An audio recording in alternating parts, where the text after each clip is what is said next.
downhill, Brendan, come on. Just had to stop for a break. Absolutely hanging out.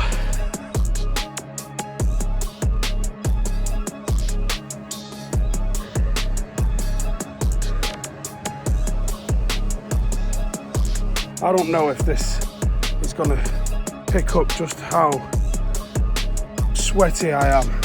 Heart rate 180. Sweaty. Right then, welcome back to the channel. Today we are doing another 30-day challenge, and we are doing something that pushed my legs, my endurance and my strength to the absolute limit. It was brutal, and I am talking about the Stairmaster. Steve, really the Stairmaster? Where's this idea come from? Well, this idea come from my good lady wife, actually. Something that she's been doing and says she's found loads of benefit when she's been doing any of our hill-related activities. She says she gets a lot of fitness and preparation for doing any hills by doing the Stairmaster. Now, I'm a bloke. I do deadlifts and I do squats. I don't mess with the Stairmaster. It just never was something that entered my realm whatsoever. Then, couple of days after I started the challenge, I actually saw Matt Fraser, 5 times CrossFit Games god, talking about if he's only got 30 minutes to work out, he will use the Stairmaster. And I was like, right, we're doing this. But I wish I found this earlier in my CrossFit career. For low impact, long time domain workouts, it, in my opinion, is the best tool. Now, we did this challenge to see if I could improve my fitness in 30 days on something very specific, like hill fitness. Well, how do we test that? Well, we have to find a time trial, don't we? Now, luckily, I know a hill which is about 1.2-ish K from start to the top, which means it's about 1.2 K-ish down, giving us around about a mile and a half. Now, over that mile and a half, you've got 165 meters of elevation. Well, you've got it in the first K, really. Just had to stop for a break. Absolutely hanging out. Hills are a bastard. Which means it's about as steep, if not steeper, than Penny Fan. So it's an excellent opportunity to get a real quick time trial in and see where you're at, and then if you can improve it. So we did the time trial, and the first time I did it at the start of the challenge, it took me 34 minutes. Not quick. It took me 21 minutes to get to the turnaround point at the halfway, and I probably stopped about 4 times because I was winded. Hills are a bastard. Now, in my defense, this is a steep hill. It's nasty to get to. It really takes it out of you getting it up there, but I thought this is the perfect way to find if you've improved your fitness, because it is all just constant all the way up to the top of that hill.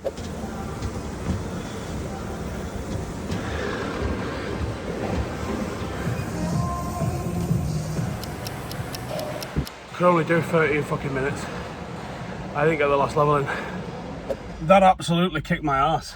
I couldn't do the last level, the last 2 minutes on level 10. I had a little bit of calf pain and I had quite a lot of lactic acid in my quads. Don't know if that was because of what I did yesterday or because of my recovery. My whoop recovery this morning was 21%. I'm right in the red. Heart rate had gone up, HRV's gone down. My breathing last night had gone massively high, so I don't know if it's just coming down with something, accumulation of all the travel or whatever, but yeah, my recovery's in the toilet today. Alright, it was harder than I thought. It was a lot harder than I thought. Obviously, I didn't finish it. I thought I would finish it, piece of piss. And I obviously didn't do that. But it actually affected, like my heart rate still hasn't come down, like right now, it's still 120 right now. And I've finished. I'm in the car. It actually affected my my strength circuit, my stoic strength circuit that I was supposed to do. Trying to do deadlifts, couldn't fucking breathe. This is going to be hard, this. 30 days of this. So then to the gym, and as you've just seen, day 1 in the gym was not successful. Now the program that we are following is something that's quite set up. You're going to go on to level 6 for 7 minutes, and then as it turns to 7 minutes, you hit it up to level 7, and then you go to level 8 at 9 minutes, and then level 9 at 11 minutes, and finally you finish on level 10. So the minimum is you're doing 15 minutes, and it increases every couple of minutes after the halfway point, and it becomes quite hard and very sweaty. And as you've seen there in that first clip, I didn't get past 13 minutes. 13 minutes I was done. I had lactic acid, I was breathing out my arse. I could not keep up with that final push on level 10.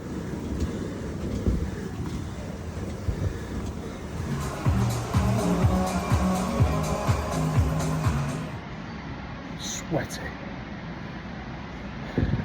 Now, after a few days, I decided that I'd got used to 15 minutes. I understood the rhythm of it. I understood the pacing of it. Do you know what I actually even understood as well? Where to put your feet on the steps, because for the first day, I kept catching my toe right in the very crook of the step. And I figured out where my feet needed to go, and actually it got a little bit easier once you got used to it like that. After a few days, I upped it and I did 30 minutes. And I did a 30-minute one a couple of times. 15-minute being the bare minimum, just go and get 15 minutes done. I found that really, really manageable in my life, to be just go and get 15 minutes done. 30-minute ones were very sweaty, but I didn't just do 30 minutes and 15 minutes. A few times I pushed it up to an hour. And an hour, well, an hour's pretty brutal, I'll be honest with you. An hour really, really kicks your ass and you come out moist.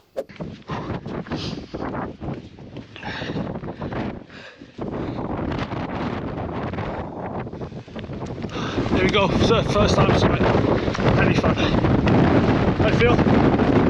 Just sick of the wind.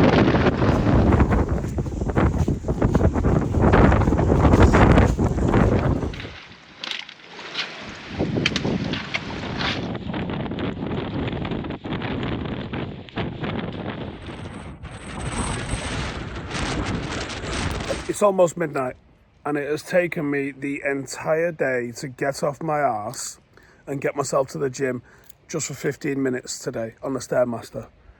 I'm like 19, 20 days in, but that fan dance yesterday has absolutely ended me. Me and Janine are walking around the house, well, barely, shuffling around the house in absolute clip. I can't come down my own stairs. Going up's not too bad, so I'm thinking I might actually get through this. But going down the stairs, I'm holding onto the wall. That absolutely destroyed me, that, yesterday. Anyway, let's get in and get this over with.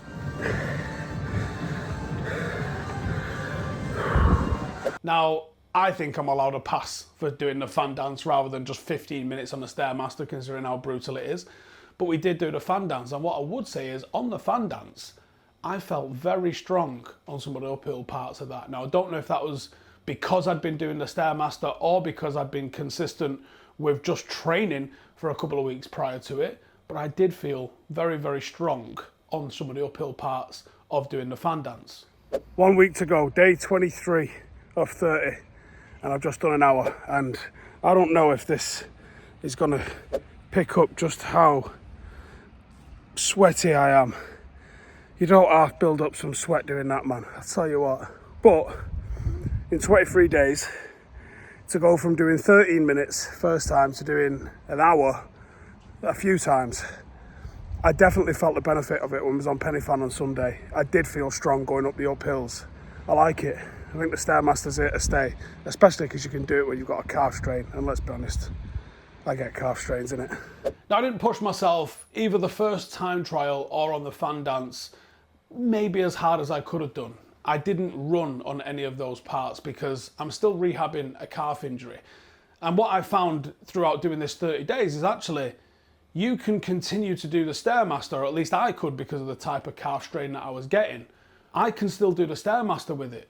Now, I had a calf injury starting the month, and I also managed to get a calf injury after about a week of doing it. After the first week, the Friday, leaving the office and going back to my car, I pulled my calf walking through a car park. I wish it was something more gangster than that, but it was literally just walking, and from left foot to right foot I went, what was that? Now, what's previously happened with me and injuries is I get injured and now it's time for the feet up and the Ben & Jerry's. And I go completely shut off and I don't bother doing anything. But doing this, I've managed to push through and continue to do some fitness, even though I had a lower limb injury. But because you can flat foot it and you can sort of go through it without really putting too much strain on your calf, it worked. And I actually think I've rehabbed my calf throughout doing this for the entire month. And I've even managed to do some running without pulling the calf towards the back end of the month. So as we was coming up to the 30th day, I was kind of like, well, I've got the fan dance in the bank. I've got these 1K runs that I've been doing in the bank. I think I'm going to be able to push, and I think I'm going to be able to run when it comes to this time trial. And I'm thinking, I'm going to take 5 minutes off this, at least.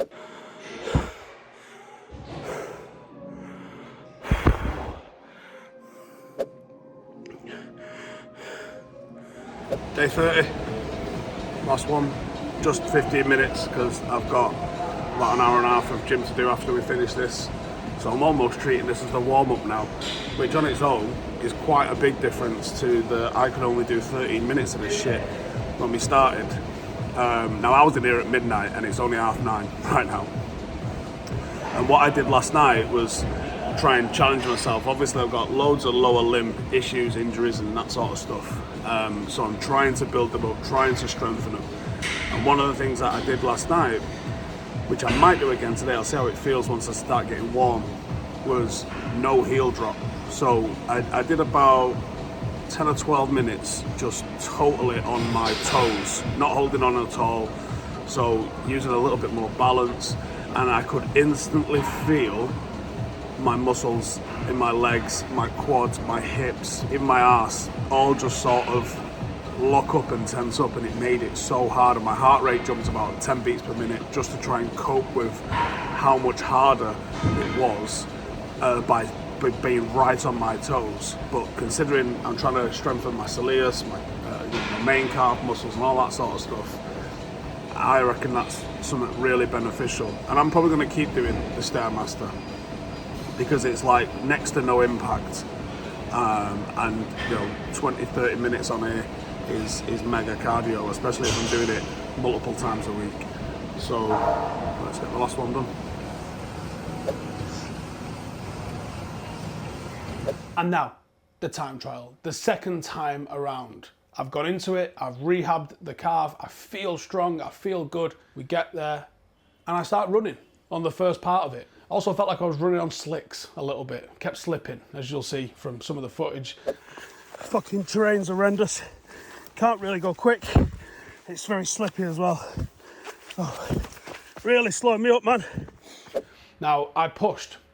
And when it got to the parts where I had to sort of start walking and mimicking that sort of movement that you'll see on the Stairmaster, I did that. And I didn't have to stop. And as I was checking my watch on the way up to the halfway point, I was thinking, I'm making good time here. We hit the top at about 14 minutes or so. Janine wanted me to actually film something at the top, and I was like, it's not gonna happen. In my head, I think I can make 21 minutes to finish this. And considering 21 minutes was only the halfway point the first time I did it, that's a good goal for me to go for. So, as you can see, I absolutely went for it on the downhill. Probably a little bit out of control, and I definitely felt like I was gonna fall over and faceplant about 15 times throughout doing this. Fuck! Heart rate 180. All downhill, baby, come on. It's a bit fucking steep here. Just don't fall. But I pushed, and I mean I pushed. My heart rate actually got up to 202 beats per minute, which I'm 40. My maximum is meant to be 180 beats per minute, and we got that on the uphill part anyway. We was already at 180. 202. I pushed and I sprinted that last part in an attempt to try and get it into 21 minutes. And I didn't do it in 21 minutes, but I did it in 22 minutes. And I'm taking that as a massive win. 12 minutes off the time trial feels significant. Done. Can you get fitter in 30 days? Absolutely. Now, I did push myself harder on this one, but I've also been rehabbing my calf, and 30 days ago I wouldn't have been able to run regardless because it'd have gone. But the work and the rehab that I've been doing is working, man. I've just ran, well, the whole second half of that and as much of the downhill as I could do. I even ran a little bit on the uphill. That's why we've taken 12 minutes off it. 22 minutes when it took me 34 last time. It took me 21 to get to the top last time, and I had to stop about 3 times. I felt so much stronger in the hips, the hip flexors, the quads, the calves. And I think cardio-wise, I was breathing on the way up. I was probably hitting 175 on the way up, maybe even 180. I didn't check it the entire way. But like when I was breathing, I was like, let me just have a quick look at this. Oh my days. That was class. I feel really strong, feel really good. Didn't feel a twinge. Just absolutely dead though. Strain-wise, about 11.5 I think on the whoop. 9.9 on the last one. But I've just done it a third quicker. So it was of course going to be a lot more intense than like the sort of bimble I had last time. Well, there we go, 30 days of Stairmaster, at least 15 minutes a day. And it's just done that. It's a mile and a half to the top, and it is pretty much the entire way. Right, what next? So if we compare the 2 times for the 2 days, then 34 minutes for time trial number 1. My strain on the day was 9.9, which is pretty good. Anything around about a 10 is a bloody good effort. My strain was higher on the second time around, but I did push significantly harder, and obviously getting a heart rate of 202 is going to really push the strain up. I'd lost 8 pounds over the course of that 30 days, which probably helped me go a little bit faster. But I just felt so much stronger, not having to stop on the way to the halfway point, being able to do it in one sitting, being able to push. And actually, I was blowing. My heart rate was 180 by the time I got to the top, but I felt strong all the way through it. Really important for me, at least, is that I didn't pull anything. I was prepared to pull something to prove a point to myself about the time trial, but I didn't. And I felt real strong all the way through it, finished, smashed the time, and was very, very happy with that as a performance. Now, I need a new challenge. I think I'm going to go and have a go at High Rocks. Having that sort of goal, having that sort of thing to train for, I think it helps me. I don't know if it helps you, but for me, it really helps. If I haven't got anything I'm training for, it's pizza and rum time, and we'll just absolutely toss it off. This challenge wasn't just about knocking 12 minutes off a hill time. It was never about that. It was about seeing how much performance can improve over just 30 days of consistency. And obviously having my whoop, telling me what's going on with my sleep, telling me what's going on with my recovery, knowing when I can go from a 15-minute workout to a 30-minute workout to a 1-hour workout and try and push. Now, my recovery wasn't the best on the day. I was in a red recovery day, which is not a good day, which tells me that if I can get a green recovery, I think I can hit that 21-minute mark and knock a little bit more time off. So maybe I'll do that in the future. So, if you want to track your strain, your heart rate, all that rest of that stuff, you want to get yourself a whoop, check the link in the description and come and get involved. I am 1,200 recoveries deep. So, yes, I have worked with whoop in the past, but I'm living it. You know, I was about 3 years deep before I even spoke to whoop about doing anything. So, I believe in it, I love it, and it's awesome. Unlike Fitbits and Apple Watches, you don't have to take them off. You put a clamshell over the top of it and it stays on 24/7. And it'll track your workouts, it'll track your sleep, it'll track your recovery, it'll tell you when you're ill. It's got all sorts in it, man. See you in the next one.